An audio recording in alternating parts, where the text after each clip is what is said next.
দর্শক, জাতীয় সংসদ ভবনের দক্ষিণ প্লাজায় সই হলো জুলাই জাতীয় সনদ।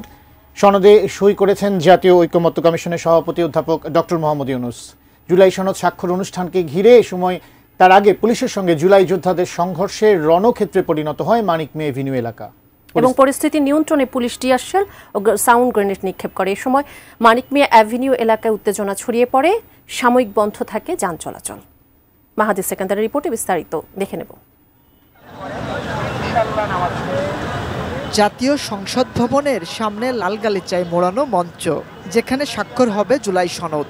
শুক্রবার সকালে জুলাই যোদ্ধারা নিরাপত্তা বেষ্টনী টপকে জোর করে এ মঞ্চ দখলে নেয়। ফলে নিরাপত্তা জোরদার করা হয় সংসদ ভবন এলাকায়।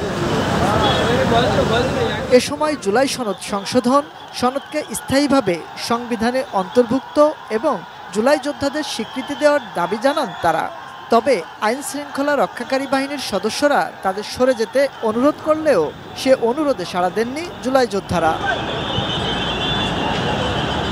পরে দুপুর 1:30 নাগাদ আইন শৃঙ্খলা রক্ষাকারী বাহিনীর সদস্যরা জোর করে মূল ফটকের বাইরে আনেন জুলাই যোদ্ধাদের। টানা সপ্তমবারের মতো বেস্ট টিস্যু পেপার ব্র্যান্ড হিসেবে স্বীকৃতি পেয়েছে বসুন্ধরা টিস্যু।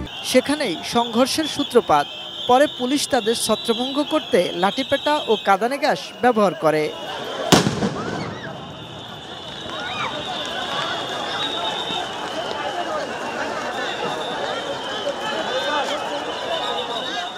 এ সময় রাস্তায় থাকা বেশ কয়েকটি গাড়ি ভাঙচুর ও রাস্তায় আগুন ধরিয়ে দেয় জুলাই যোদ্ধারা।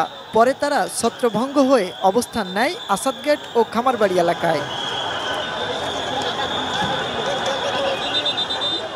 মাহাদি সেকেন্দার, এটিএন নিউজ, ঢাকা।